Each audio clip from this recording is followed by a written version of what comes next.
31 ದಿನಗಳ ನಂತರ ಪ್ರಜ್ವಲ್ ರೇವಣ್ಣ ಮಾಧ್ಯಮದ ಮುಂದೆ ಹಾಜರಾಗಿದ್ದಾರೆ. ಮಾಧ್ಯಮದ ಮುಂದೆ ಹಾಜರಾಗುವುದರ ಜೊತೆಗೆ ನಾನು 31ನೇ ತಾರೀಕು SIT ಮುಂದೆ ಹಾಜರಾಗ್ತೀನಿ ಅನ್ನುವಂಥ ಮಾಹಿತಿಯನ್ನು ಕೂಡ ಕೊಟ್ಟಿದ್ದಾರೆ. ಒಂದು ತಿಂಗಳ ಬಳಿಕ ಪ್ರಜ್ವಲ್ ರೇವಣ್ಣ ಪ್ರತ್ಯಕ್ಷ.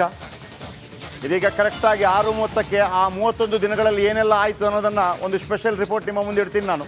6:30ಕ್ಕೆ ಸ್ಪೆಷಲ್ ರಿಪೋರ್ಟ್. ಮೇ 31 ಶುಕ್ರವಾರ SIT ಮುಂದೆ ಹಾಜರಾಗ್ತಾರಂತೆ 10 ಗಂಟೆಗೆ. ಶುಕ್ರವಾರ ಬೆಳಿಗ್ಗೆ 10 ಗಂಟೆಗೆ SIT ಮುಂದೆ ಪ್ರಜ್ವಲ್ ರೇವಣ್ಣ ಹಾಜರಾಗ್ತಾರಂತೆ.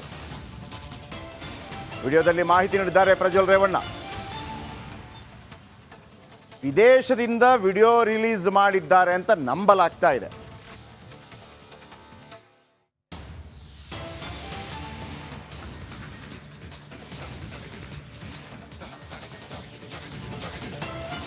ಮೂವತ್ತೊಂದು ದಿನಗಳ ನಂತರ ಪ್ರಜ್ವಲ್ ಪ್ರತ್ಯಕ್ಷ ಆಗಿದ್ದಾರೆ. ಇವತ್ತು ವಿದೇಶದಿಂದ ಅಂತ ಹೇಳಲಾಗ್ತಾ ಇದೆ, ಬಟ್ ವಿ ಡೋಂಟ್ ನೋ ಅದು ವಿದೇಶದಿಂದನೇ ಆಗಿದೆಯಾ ಅಥವಾ ಸ್ವದೇಶಕ್ಕೆ ಬಂದಾಗಿದೆಯಾ ಗೊತ್ತಿಲ್ಲ. ಯಾವುದನ್ನು ನಂಬಕ್ಕಾಗಲ್ಲ. ಯಾಕಂದರೆ ಮೇ 1ನೇ ತಾರೀಕು ನಾ ಬರ್ತೀನಿ ಅಂತ ಹೇಳಿದವ್ರು ಯಾಕೆ ಬರಲಿಲ್ಲ 31ನೇ ತಾರೀಕು ತನಕ? ಪ್ರಜ್ವಲ್ ರೇವಣ್ಣ ಕಾಗೆ ಹಾರಿಸ್ತಾ ಇದ್ದಾರಾ? ಕೊನೆಗೂ ಮುಖ ತೋರಿಸಿದ್ದಾರೆ ಪ್ರಜ್ವಲ್ ರೇವಣ್ಣ. ಇವರು ತಾತನಿಗೆ ನೋವಾಗಿದೆ, ಕುಟುಂಬಕ್ಕೆ ನೋವಾಗಿದೆ. ಅರೇ ಬಾಪ್ರೆ, ಆ ಸಂತ್ರಸ್ತರ ಅವರಿಗೆ ಕ್ಷಮೆ ಇಲ್ವಾ? ನೀವು ಮಾಡಿದ್ದೆ ಆಟನ ಆಗಿದ್ರೆ? ಯಾರೆಲ್ಲ ಇವತ್ತು ಕಣ್ಣೀರಲ್ಲಿ ಕೈ ತೊಳಿತಾ ಇದ್ದಾರೆ ಅವರಿಗೆ? ಸಂತ್ರಸ್ತೆಯರ ಬಗ್ಗೆ ಕ್ಷಮೆ ಮಾತಾಡಿಲ್ಲ ಯಾಕೆ? Number 2 question. ಲೈಂಗಿಕ ದೌರ್ಜನ್ಯದಲ್ಲಿ ಆ ಅರ್ಧ ಫೋಟೋ ಇರೋದು ನಿಮ್ದು ಹೌದಾ ಅಲ್ಲ?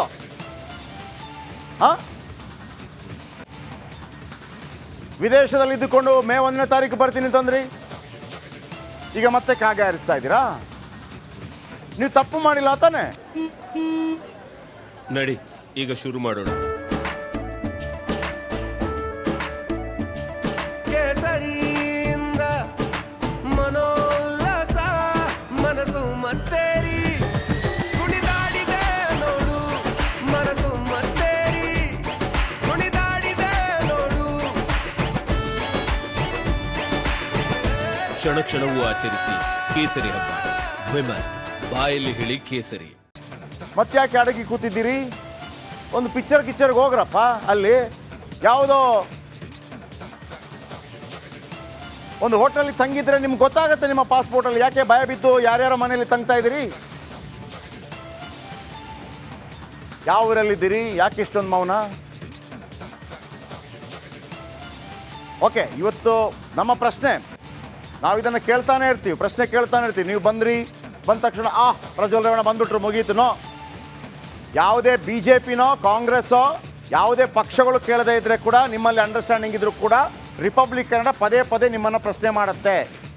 ಇವತ್ತು ಯಾರೊಬ್ಬರು ಹಾಕ್ಕೊಂಡಿದ್ರು, ಇದು ಪಿಕ್ಚರು ರಿಲೀಸ್ ಮಾಡಿದ್ಯಾರು, ಪಿಕ್ಚರು ಡಿಸ್ಟ್ರಿಬ್ಯೂಟ್ ಮಾಡಿದ್ಯಾರು, ಯಾವ ಥಿಯೇಟ್ರಲ್ಲಿ ರಿಲೀಸ್ ಆಯಿತು ಅನ್ನೋದು ಮುಖ್ಯನೋ, ಪಿಕ್ಚರ್ನ ಪ್ರೊಡ್ಯೂಸರ್ ಯಾರು, ಡೈರೆಕ್ಟರ್ ಯಾರು, ಆ್ಯಕ್ಟ್ರ್ ಯಾರು, ಅದು ಮುಖ್ಯನೋ? ಬನ್ನಿ ಮಾತಾಡಿದ್ದಾರೆ ಇವತ್ತು ಸುದೀರ್ಘವಾಗಿ. Very first time after 31 days. ಕೇಳಿಸ್ಕೊಳ್ಳಿ. ಎಲ್ಲರಿಗೂ ನಮಸ್ಕಾರ. ಮೊದಲನೇದಾಗಿ ನನ್ನ ತಂದೆ ತಾಯಿಗೆ, ತಾತಂಗೆ ಹಾಗೂ ನನ್ನ ಕುಮಾರನಿಗೆ ಮತ್ತು ನಾಡಿನ ಜನತೆಗೆ ಹಾಗೂ ಎಲ್ಲ ನನ್ನ ಕಾರ್ಯಕರ್ತರಿಗೆ ಕ್ಷಮಾಪಣೆ ಕೇಳ್ತಾ, ನಾನು ಫಾರಿನಲ್ಲಿ ಎಲ್ಲಿದ್ದೀನಿ ಅಂತ ಸರಿಯಾಗಿ ಮಾಹಿತಿ ಕೊಡದೇ ಇರೋದಕ್ಕೆ ಇವತ್ತು ಮಾಹಿತಿ ಕೊಡೋದಕ್ಕೆ ಬಂದಿದ್ದೀನಿ. ಏನು 26ನೇ ತಾರೀಕು ಚುನಾವಣೆ ನಡೀತು. 26ನೇ ತಾರೀಕು ಚುನಾವಣೆ ನಡೆದಂಥ ಸಂದರ್ಭದಲ್ಲಿ ಅವತ್ತು ನನ್ನ ಮೇಲೆ ಯಾವುದೇ ರೀತಿ ಒಂದು ಪ್ರಕರಣ ಆಗಲಿ, ಯಾವುದೇ ಒಂದು ಕೇಸ್ ಆಗಲಿ ಏನೂ ಇರಲಿಲ್ಲ. SITನೂ ಕೂಡ ರಚನೆ ಆಗಿರಲಿಲ್ಲ. ಈ 26ನೇ ತಾರೀಕು ನಾನು ಫಾರಿನ್ ಹೋಗೋದು ಕೂಡ ಇದು ಮುಂಚೆನೇ ಪ್ರೀ ಪ್ಲಾನ್ ಆಗಿತ್ತು.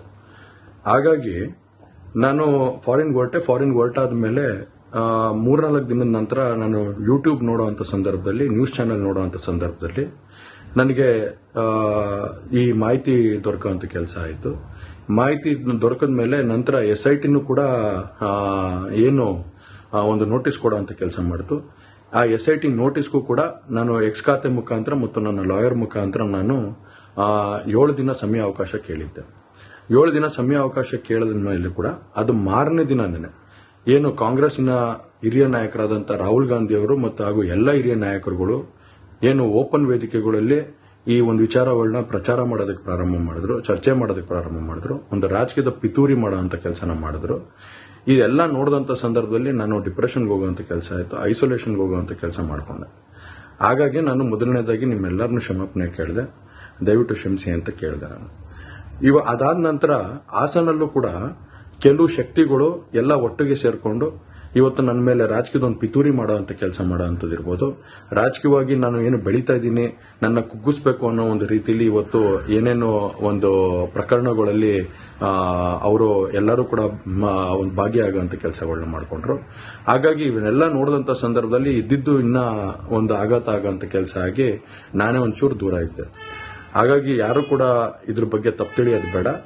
ನಾನೇ ಖುದ್ದಾಗಿ ಶುಕ್ರವಾರ ಏನು 31ನೇ ತಾರೀಕು 10 ಗಂಟೆಗೆ SIT ಮುಂದೆ ಬಂದು ನಾನು ಸಂಪೂರ್ಣ ಈ ಇನ್ವೆಸ್ಟಿಗೇಷನ್ಗೆ ಸಹಕಾರ ಕೊಡೋ ಮುಖಾಂತರ ನಾನು ಇದಕ್ಕೆ ಸರಿಯಾದ ರೀತಿಯಲ್ಲಿ ಉತ್ತರ ಕೊಡೋಂಥ ಕೆಲಸನ ಮಾಡ್ತೀನಿ. ಹಾಗೆ ನ್ಯಾಯಾಲಯದ ಮೇಲೆ ನನಗೆ ನಂಬಿಕೆ ಇದೆ. ಖಂಡಿತವಾಗ್ಲೂ ಕೂಡ ನಾನು ಈ ಒಂದು ಏನು ಸುಳ್ಳಿನ ಪ್ರಕರಣಗಳಿದಾವೆ, ಈ ಸುಳ್ಳು ಪ್ರಕರಣದಿಂದ ಆಚೆ ಬರೋಂಥ ಕೆಲಸನ ನ್ಯಾಯಾಲಯದ ಮುಖಾಂತರನೇ ಮಾಡ್ಕೋತೀನಿ ಅನ್ನೋ ಒಂದು ನಂಬಿಕೆ ನನ್ನಲ್ಲಿ ಏನಿದೆ. ಹಾಗೂ ದೇವರ ಆಶೀರ್ವಾದ ಮತ್ತು ಜನರ ಆಶೀರ್ವಾದ, ನನ್ನ ಕುಟುಂಬದ ಆಶೀರ್ವಾದ ನನ್ನ ಮೇಲೆ ಇರಲಿ. ಖಂಡಿತವಾಗ್ಲೂ ನಾನು ಈ 31ನೇ ತಾರೀಕು ಶುಕ್ರವಾರ ನಾನು SIT ಮುಂದೆ ಬರ್ತೀನಿ. ಬಂದ ನಂತರ ನಾನು ಇದಕ್ಕೆಲ್ಲದಕ್ಕೂ ಕೂಡ ಈ ಒಂದು ಇದಕ್ಕೆ ತಡೆ ಹೇಳಿ ಅಂತ ಕೆಲಸನ ಮಾಡ್ತೀನಿ. ನನ್ನ ಮೇಲೆ ನಂಬಿಕೆ ಇರಲಿ ಅಂತ ಹೇಳಿ ನಿಮ್ನೆಲ್ಲರನ್ನೂ ಕೋರ್ತಾ ನಾನು ಧನ್ಯವಾದ ಹೇಳಕ್ಕೆ ಇಷ್ಟಪಡ್ತೀನಿ. ಧನ್ಯವಾದ.